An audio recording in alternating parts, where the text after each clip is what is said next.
Alright, सो अब world history से करते हैं हम लोग यहाँ से, ठीक। तो अब रेनेसा क्या होता है देखो। सो रेनेसा का शाब्दिक अर्थ होता है रीबर्थ, ठीक है। Now the Renaissance was the intensification of the cosmic tendencies of the western European thought, ठीक है। कॉस्मिक टेंडेंसीज, कुछ कॉस्मिक टेंडेंसीज थी वेस्टर्न यूरोपियन थॉट में, लिटरेचर में और आर्ट में during the 14, 15 and 16 centuries. The basic mantra of the Renaissance was worldliness or cosmicity which is related to this world, not the supernatural world, right? तो worldliness और cosmicity, worldliness or cosmicity which is related to this world and not any sort of supernatural world. That was the basic mantra of the Renaissance. Now Renaissance started in Italy. तो ये सवाल पूछ सकते हो कि मतलब entire phenomenon started from which country, और उसमें भी कौन से शहर से। तो फिर the city of Florence becomes important within Italy. It was the largest center of the Renaissance, ठीक है। Now the strong reason for the Renaissance was the rise of the trade. This led to the rise of the cities and their importance began to grow. Okay, now look at this statement. So if I had control, I would throw all Aristotle's texts into the fire because one wastes time and ignorance. And ignorance increases due to the rise of false ideas.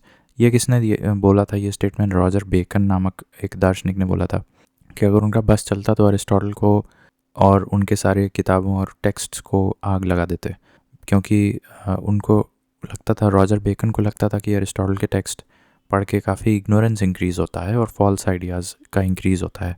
The credit of inventing paper that was given to China, but Italy was the world's fuhrer in making the best paper initially, ठीक है। अब देखो यहाँ से एक शब्द पता चला, फुहरर मेरे ख्याल से कोई कीर्तिमान स्थापित करने जैसा है। तो इटली को भी पेपर इंडस्ट्री स्थापित करने के लिए एज द फॉरमोस्ट कंट्री माना जाता है। हालांकि China is recognised at a more global level for the development of paper, but Italy भी पीछे नहीं है ज़्यादा, ठीक है। तो the essential basis of the Renaissance was humanism, ठीक है। अभी हमने एक कारण ऊपर पढ़ा था, rise of trade due to which rise of cities. Now this another factor जो हम ये यहाँ पढ़ रहे हैं, दैट इज़ ह्यूमनिज्म। तो हमने पिछले पेज पे देखा था राइज ऑफ ट्रेड, ठीक है, राइज ऑफ ट्रेड, जिसके कारण क्या हुआ था, जिसके कारण राइज ऑफ सिटीज़ हो गया था। और अब हम यहाँ देख रहे हैं humanism as the second reason और factor behind renaissance. The essential basis of the Renaissance was humanism in which humans rather than God were given the main focus. So अब ये भी एक दार्शनिक है जिनका नाम है Petrarch who was a resident of Italy is considered the founder of humanism. तो ये भी डायरेक्ट सवाल पूछ सकता है कि who is considered as the founder of humanism. So उसके लिए फिर इनका नाम याद रखना पड़ेगा। काफ़ी कुछ मिलता जुलता है पेट्रियार्की से, तो इस तरह से आप याद करने के लिए आप बस पेट्रियार्की शब्द का इस्तेमाल कर सकते हो, that he was the person who was the father of humanism, ठीक है। Now literature of Renaissance period की बात कर लेते हैं। The best expression of the cosmic spirit of the Renaissance period is in literature. In the field of literature in Italy, अगर Italy की बात करें तो एक डांटे हैं, ठीक है, ये बहुत फेमस है। और Petrarch who is the father of humanism that we just told you, and then Boccaccio that is the third person to remember. Now Dante is also called as the forerunner of Renaissance and the first person of the Renaissance. तो इस पे भी सीधा सवाल पूछ सकता है कि forerunner of Renaissance and first person of the Renaissance, तो वो किसको मानते हैं? तो that is Dante. Now Dante की कुछ किताबों का नाम है, जैसे डिवाइन कॉमेडी है, in which there is a lot of discussion about Christian stories and theology. Dante in his political book De Monarchia, ये भी Dante ने लिखी है, argues for the unification of Italy under the leadership of Holy Roman Empire. तो ये भी सवाल बन सकता है कि in which of his following works Dante has showed a desire of the merger of Italy with the Roman Empire. So that is De Monarchia. So Dante की दो किताबों के नाम हमने एक पढ़ा डिवाइन कॉमेडी, ये क्या नाम है? डिवाइन कॉमेडी, और दूसरा नाम था डी मोनार्किया, या सिंपली डी मोनार्क भी याद रख सकते हो. So both these books were written by Dante and he is considered as the forerunner of Renaissance or the first person of the Renaissance. Now, story collection called Decameron So Decameron, this is a book by Boccaccio. Decameron, so this is a book by Boccaccio, ठीक है, Boccaccio, right. और फिर एक और ये है मैचियावेलीज, ये भी इटली के चाणक्य बोलते हैं इनको. इन्होंने द प्रिंस लिखी है. एंड दिस इज़ पर सर थॉमस मोर हैं ये, इन्होंने यूटोपिया लिखी है. तो थॉमस मुनरो को तो हम जानते हैं, but what about Thomas More? So Thomas More, he wrote utopia and he is associated with Renaissance. Now Martin Luther translated Bible into German language. तो ये भी पूछ सकता है कि who translated Bible into German language? So that was Martin Luther. Now there's another दार्शनिक called Erasmus. So Erasmus is called as the Prince of Humanists. Now अभी हमने ऊपर पढ़ा था कि Petrarch was one of the philosophers who is considered as the father of humanist और father of humanism. तो इनको ह्यूमनिज्म का फादर बोला गया था, पेट्रार्क को. तो इनसे मिलता जुलता आप एक और पकड़ लो, एरास्मस भी याद रखो जब भी ह्यूमनिज्म की बात होगी. तो फिर प्रिंस ऑफ ह्यूमनिस्ट्स किसको माना जाएगा? एरास्मस को. तो दो नाम हो गया हमारे ह्यूमनिज्म के लिए, एक हो गया क्या हो गया? Erasmus, prince of humanists. और हमने अभी देखा था Petrarch, that was the father of humanism. और एरास्मस ने एक किताब लिखी थी, praise of folly in a satire style, right, praise of folly. Now Erasmus was the first thinker to call Jesus a historical figure. ये भी direct सवाल बनता है कई बार कि who called Jesus a historical figure? तो Erasmus was the one who is considered the prince of humanists. and उनकी एक किताब का नाम बताओ, that is Folly करके कोई किताब है, Praise of the Folly. Now during the reign of Elizabeth, now ये 1558-1603 के बीच थी. In the field of literature, Nest of Singing Birds was composed. Nest of Singing Birds. Then in the field of Spanish Renaissance, अभी तक हम लोग mostly Italian Renaissance देख रहे थे. The names of Cervantes and लोप दे वेगा इज़ प्रोफाउंड. तो यहाँ स्पेनिश में देखो थोड़ा नाम अजीब होगा. एक तो सर्वेंट्स मतलब नौकर शब्द से आप सब याद रख सकते हो, और एक है लोपे डे वेगा. तो ये दोनों जो हैं ये स्पेनिश रेनेसा से जुड़े हुए हैं, जबकि अभी हमने जितने भी पढ़े वो सारे इटालियन रेनेसा से ज़्यादा जुड़े हैं. नाउ सर्वेंट्स की एक किताब का नाम है डॉन क्विक्सॉट, ठीक है, क्विक्सॉट. इंग्लिश में एक वर्ड होता है क्विक्सॉटिक. तो आप ये समझ लो कि it was written by a Spanish Renaissance philosopher called Cervantes. Now Shakespeare's most famous work is Romeo and Juliet, वो भी इसी समय से जुड़ा हुआ है, ठीक है. अब before getting on to the art portion, let me revise जो हमने अभी तक किया है, ठीक है. तो हमने क्या क्या देखा था? हमने यहाँ देखा, स्टार्टिंग से देखते हैं. सो हमने यहाँ देखा कि रेनेसा मीन्स रीबर्थ, ठीक है. Now the Renaissance was the intensification of the cosmic tendencies of western European thought, literature and art during the 14th and 15th century and 16th as well. Now इसमें basically supernatural को भूल के कॉस्मिसिटी और worldliness पे ज़्यादा जोर देने की बात की गई थी. दूसरी चीज़, इटली सबसे पहले वहाँ से स्टार्ट हुआ था, और वो भी फ्लोरेंस नामक शहर से, जो कि इटली में पड़ता है, वहाँ से रेनेसा स्टार्ट हुआ था. और रेनेसा का एक कारण बताया जाता है कि राइज ऑफ द ट्रेड है, जिसकी वजह से राइज ऑफ सिटीज़ हुआ था. और दूसरा कारण बताया जाता है ह्यूमनिज्म, ठीक है, ह्यूमन के ऊपर ज़्यादा ध्यान दिया जाने लगा. अभी ये स्टेटमेंट किसने बोला था कि अगर उनका बस चलता तो अरिस्टोटल की सारी किताबों को आग लगा देते? So that was said by a person called Bacon, ठीक है. And first name is also important, Roger Bacon, ठीक है. तो ये अरिस्टोटल के पता नहीं क्यों थोड़ा एंटी थे. उसके बाद इटली को भी क्रेडिट दिया जाता है पेपर इंडस्ट्री के स्थापना करने में, अपार्ट फ्रॉम चाइना. और उसके बाद पेट्रार्क, इनको फाउंडर ऑफ ह्यूमनिज्म भी बोला जाता है, ठीक है. पेट्रार्क को फाउंडर ऑफ ह्यूमनिज्म हमने बताया. उसके बाद जो है अब इटली में फ्लोरेंस में दांते बहुत उभर के आए थे. इनकी एक किताब का नाम था डिवाइन कॉमेडी, एक था डिवाइन कॉमेडी, और दूसरी किताब का नाम क्या था? डी मोनार्क, ठीक है. ये दोनों किताब किसने लिखी थी? इन्होंने लिखी थी डांटे ने, ठीक है. नाउ इनके अलावा पेट्रार्क और बोकासियो ये भी इम्पोर्टेंट थे. सो पेट्रार्क ने क्या लिखा था? पेट्रार्क ने एक किताब नीचे लिखी है, कहाँ गया पेट्रार्क? ओके, सो खैर वो छोड़ो. पेट्रार्क से पहले हम लोग ये देख लेते हैं. Decameron is written by Boccaccio, ठीक है. Decameron is written by Boccaccio which describes dirty romance, okay. Decameron is written by Boccaccio, which describes dirty romance. Then Machiavelli's The Prince and Sir Thomas More का Utopia. Martin Luther, who converted Bible into German, and Erasmus जिन्होंने क्या लिखी थी, लिखी नहीं थी, I mean लिखी भी थी, praise of the folly, and in Erasmus ने जीसस क्राइस्ट को हिस्टोरिकल फिगर बताया था, प्रेज ऑफ द फॉली किताब लिखी थी, और prince, he is considered as the prince of humanists. तो अभी ह्यूमनिस्ट्स के क्षेत्र में हमने दो फिलोसफर्स का नाम काफ़ी पढ़ा, एक पेट्रार्क थे और ये इरास्मस। तो इरास्मस ये हो गए प्रिंस ऑफ द ह्यूमनिस्ट्स, और दूसरे इरास्मस हो गए, और ये हो गया पेट्रार्क, ठीक है। इन दोनों को एक श्रेणी में रख सकते हैं, ठीक है।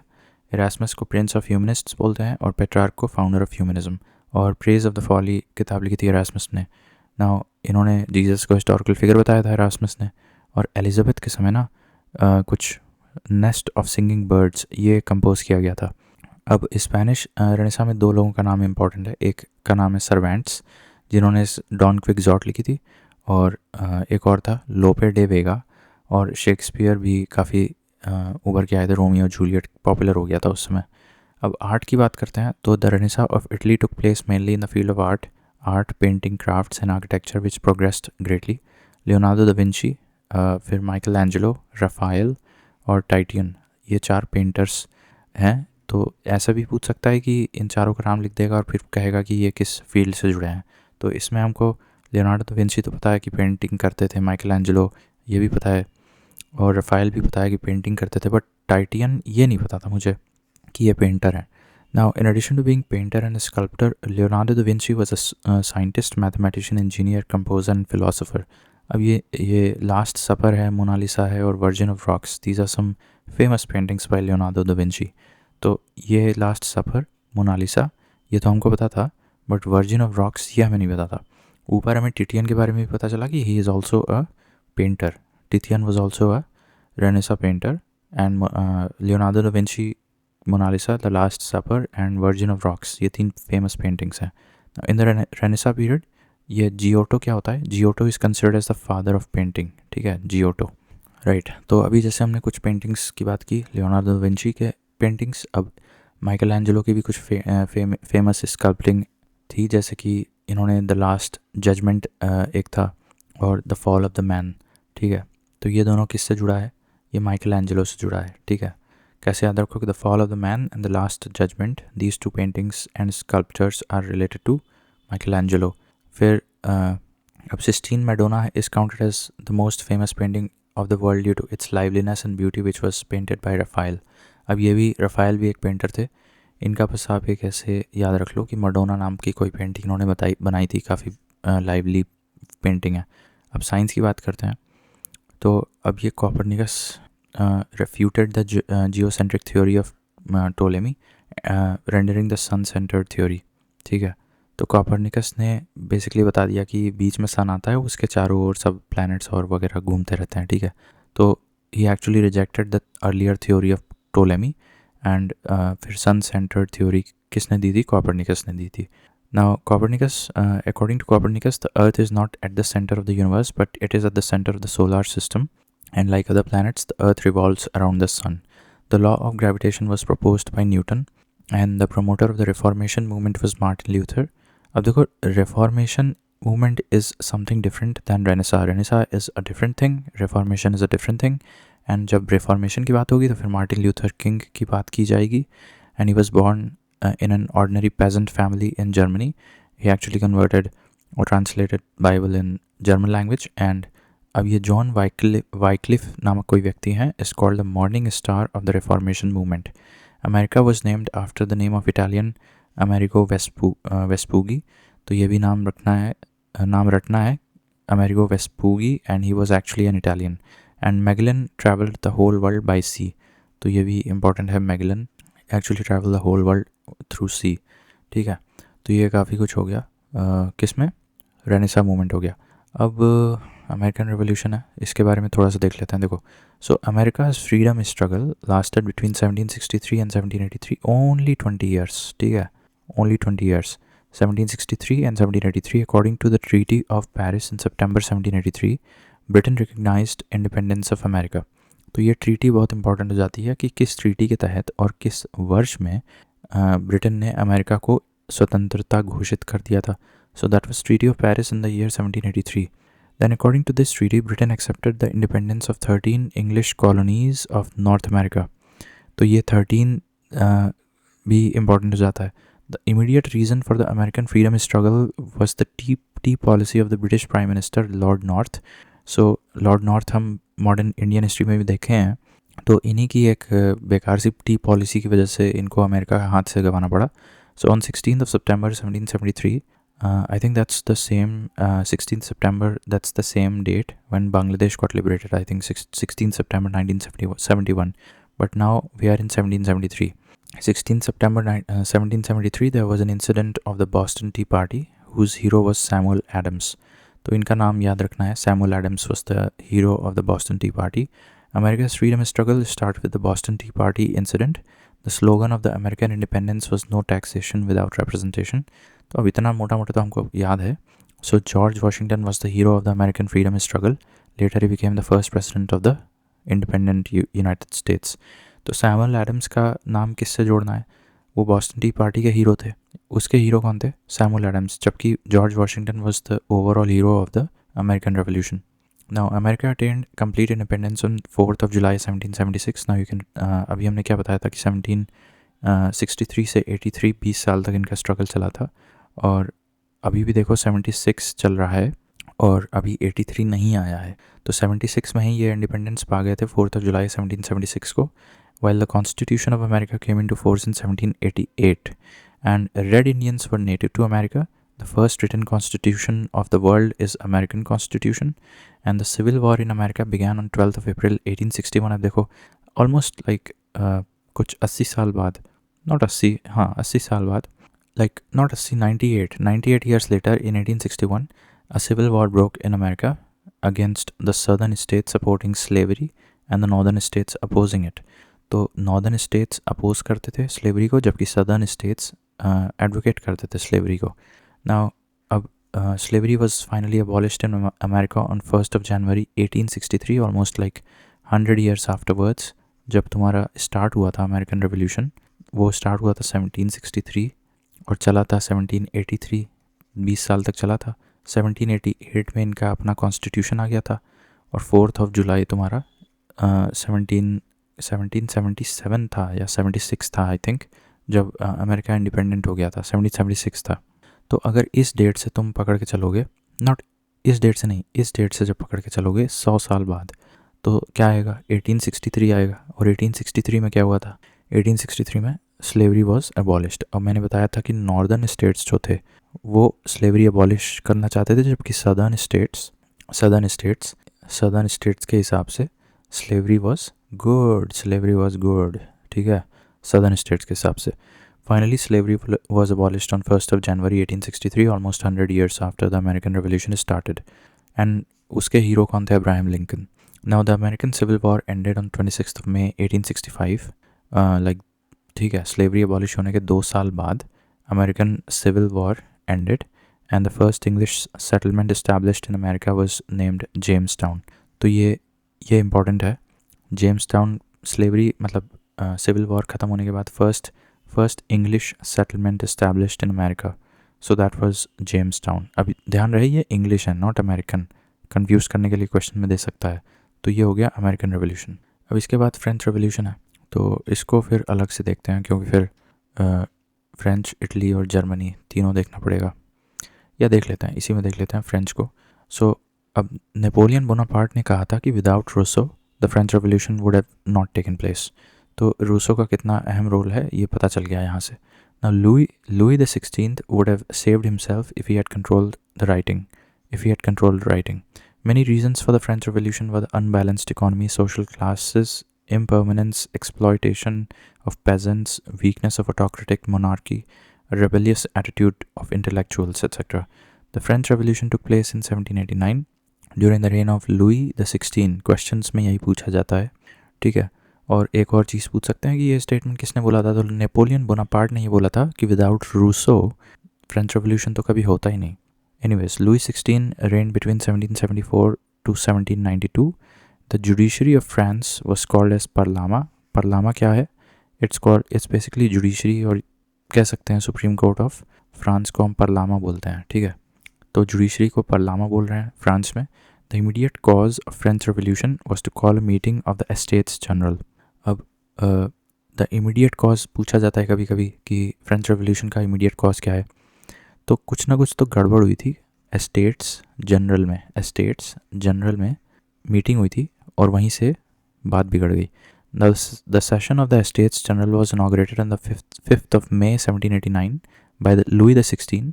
Political prisoners were freed on 14th of July 1789.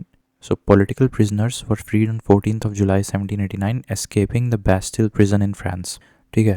So Versailles was made the capital of France and mirror palaces were built by Louis XIV here.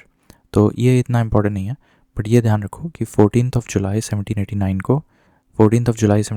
को बास्टिल प्रिजन से कई कैदी भाग गए थे. ठीक है. Now Rousseau, Montesquieu and Voltaire, ये तीनों किससे जुड़े हैं फ्रेंच रेवोल्यूशन से. They had significant contribution in the French revolution. Voltaire's statement was a lion's rule is better than 100 rats. तो ये स्टेटमेंट किसने दिया था? ये वोल्टेयर ने दिया था कि a lion's rule is better than 100 rats. Rousseau's work social contract while Montesquieu's the spirit of the laws. ये जहाँ भी लॉ की बात आएगी तो उसमें मॉन्टेस्क्यू ज़्यादा एक्टिव रहेंगे. वाइल द सोशल कॉन्ट्रैक्ट, ये किताब किसने लिखी है? रूसो ने लिखी है.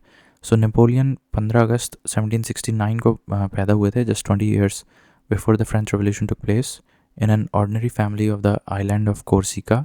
ही claimed himself to be the son of revolution. He was appointed as the general of the French army on 15th of October 1795. काफ़ी बाद में, आई थिंक जब पूरा का पूरा बवाल ख़त्म हो गया था. यहाँ पे देखो 1792 ये हो गया. ओके. तो he was appointed as the general of the French army in 1795 and he was born in 15th of August 1769. Napoleon on 21st of October 1805. Trafalgar war. अब इसका नाम काफ़ी फेमस है. ट्रैफलगार वॉर हुआ थी एक 1805 में between England as well as Napoleon. The Bank of France was founded in 1800 by Napoleon. ये भी सवाल बनता है कई बार. The Battle of Waterloo took place between 18th of June 1815. Not in between, June 1815. In fact 18th of June 1815 याद रख सकते हो कि Battle of Waterloo हुई थी between the Allied Army and Napoleon, in which Napoleon was taken as captive. ठीक है. Napoleon died in 1821 and was cremated on the island of St. Helena. ये भी important सवाल बनता है कई बार. And he originated the continental system. ये एक तरह से foreign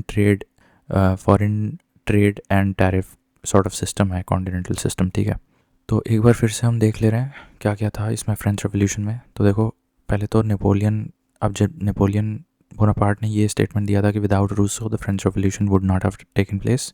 Louis XVI would have saved himself if he had controlled writing. ठीक है, ये भी बोला था उन्होंने. Now many reasons for the French Revolution were the unbalanced economy खराब होती, social class में काफ़ी changes हो रहे थे, impermanence, exploitation of peasants, weakness of autocracy, rebellious attitude of the intellectuals. ये सारे कारण थे. अब 1789 में तो हुआ था during the rain of Louis 16. और अब ये देखो लुई, ये अब इससे पहले भी जो लुई आए थे, लुई 14, वो भी ऐसे ऑटोक्रेटिक स्टेटमेंट्स बोलते रहते थे. I am the kingdom and my words are the law. मेरा वचन ही शासन है. तो ये लुई 14 का मतलब कारनामा है इस तरह की बात करना. Anyways, Louis 16 rain between 1774 and 1792. और जब लुई 16 जब सब कुछ ख़त्म हो गया था 1795 में फ्रेंच आर्मी का आई थिंक जनरल बने थे नेपोलियन. एनीवेज, दैट इज़, वो तो बात की बात है. तो judiciary of France is called as parlement and the immediate cause of the French revolution was to call estates general की मीटिंग हुई थी, वहीं से इमीडिएट कारण बना था फ्रेंच रेवोल्यूशन का. And the session of the estates general was inaugurated on 5th of May 1789 by Louis 16. और पॉलिटिकल प्रिजनर्स ये 4th of July 1789, not 4th, 14th of July 1789 को भाग गए थे बेस्टिल प्रिजन से. ये भी एक कारण था तुरंत रेवोल्यूशन का इमीडिएट कारण. Now this point is not important. Then Rousseau, Montesquieu and Voltaire, काफ़ी योगदान था इनका फ्रेंच रेवोल्यूशन में. और वोल्टेयर ने स्टेटमेंट दिया था कि alliance rule is better than 100 rats. और रूसो ने लिखा था social contract, whereas Montesquieu ने लिखा था the spirit of laws. Then अब नेपोलियन की बात करें तो he was born on 15th of August 1769 and on a small island of Corsica, and he called himself to be the son of revolution, and he was appointed as the general of the French army on 15th of October 1795. एक battle हुई थी between Napoleon and the England, that was battle of Trafalgar, और दूसरी bank of France was opened by Napoleon on 1800. ठीक है, one of the oldest bank of the world, bank of France. And the battle of Waterloo was happened between the allied forces and Napoleon, जिसमें Napoleon हार गया था. तो ये battle हुई थी 1815 में. ठीक है. ऑल्सो 1821 में Napoleon died and was cremated on the island of St. Helena, and Napoleon started the continental system, which was a like foreign trade tariff system.